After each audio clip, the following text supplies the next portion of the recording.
Jesus loves you. Jesus cares for you. How you doing? How you doing?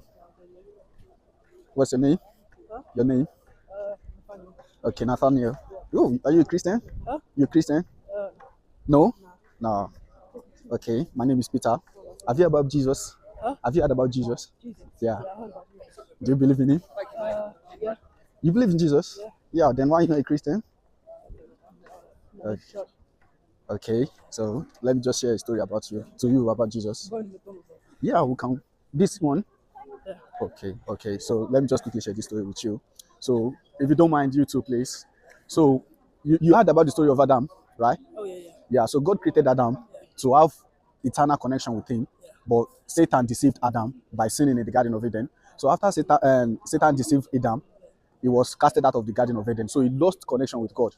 And the initial plan of God was that God, Adam will have eternal connection with him. But the moment that he sinned, he was disconnected from God.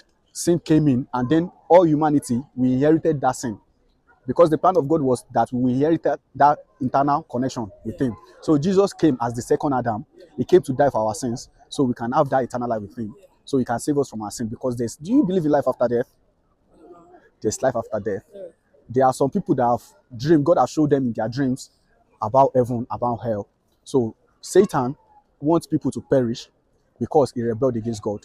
That is why God sent Jesus Christ to die for our sins, to save us, so we can have eternal life with him. And by just giving our life to him, accepting the sacrifice that he came to make, by living a sinless life, we will be saved just by proclaiming that Jesus Christ is Lord and living our life according to how he has taught us, by getting the Bible, studying the word of God, looking out for what God has planned for our life. Because everybody will have purpose in this life. You know, even if you are a twin, your fingerprint won't be the same. So no matter how much we are in this world, God created us for a purpose, different purpose. But we need to get to know Jesus, accept his sacrifice for our sins, so we know him and we are guaranteed life after death. So that is what Jesus came to do in the world. So that is why we are going around preaching the gospel, so people can hear and give their life to Jesus. So would you like to give your life to Jesus now?